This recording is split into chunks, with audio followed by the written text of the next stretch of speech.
Hi, my name is Miss Davis, and I am the Adult Services Librarian here at Vista Grande, and we have just finished reading Sorrow and Bliss by Meg Mason, which takes place in the UK, takes place in London.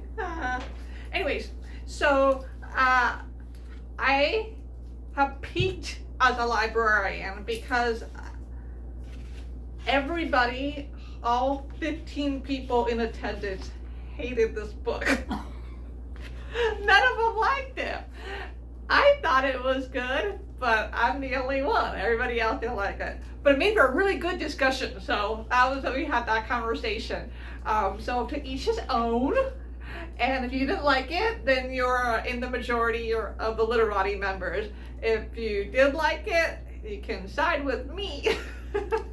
So it was interesting. It was an interesting book, and we talked about mental illness. We talked about the author not having a specific mental illness and how it was sort of made up and the ramifications of that. And we also discussed the difference between the American and British audience, and if the British audience will like it better or than the Americans, and vice versa. Because it was supposed to be pretty funny and droll, and most people say I didn't find anything funny in this book, and I found something that are entertaining. So maybe that's just me.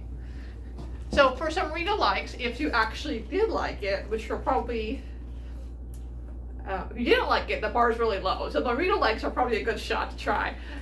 So we have this one that was just called "Why Was She Left Behind," and it's about this gal. Her name is Izzy, and she is 17. And when she was 7, her mother shot and killed her father when he was asleep. And I believe she got sent to an asylum, but I'm not 100% sure. But Lizzie's in foster care at 17, and her foster parents work at a museum. And they are going through documents in an asylum, in the state insane asylum, and she ends up helping them up at the museum chores, and she finds a whole package of unopened letters and a diary, basically.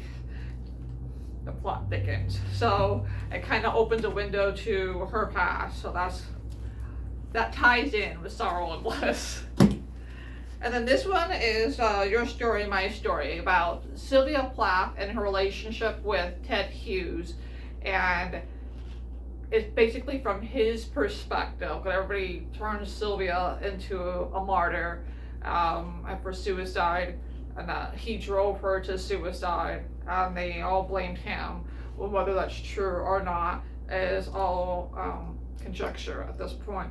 But this is sort of a fictionalized version of potentially his side of the story, and kind of see Sylvia maybe in more human light.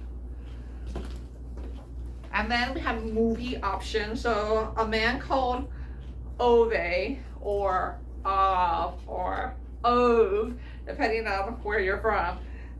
It's actually a book, and we did a Literati book years ago, and it was really good. And it actually sort of launched the author's career in the States.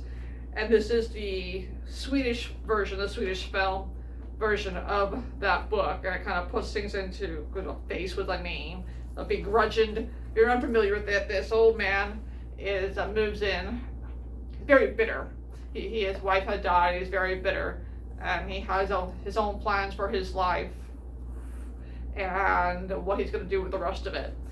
And his family moves in next door with little kids, I think the 2 little girls, if I remember correctly, and they somehow infiltrate his life. Doesn't know what to do about it, but it's entertaining. And then this other one is on the mental health, continuing with the mental health thread that we got going on here, is this Oscar Award movie, One Flew Over the Cuckoo's Nest. And we also did the book for this, the Literati, years ago.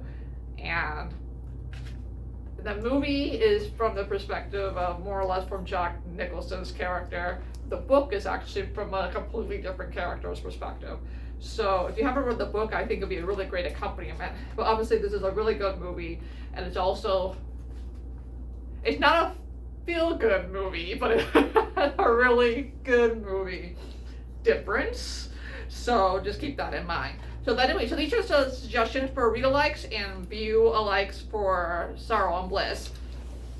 Our next book is our finale, the Literati finale, and it's called The Last Bookshop in London, and it takes place during World War II, and it's more or less, the tagline is the story we tell ourselves, whether fiction or non-fiction, and the reasons why. Why do we tell these stories? What needs to be told? So I haven't read it yet, but you can still sign up for it, and there's still copies available if you're interested. And this will be the first Wednesday in April that we'll go over this, and it'll be the end of the season. Scene. All right, curtain is drawn, but I'm looking forward to it. This should be a really good book. Also a fiction book, a good book. And I hope to see you there.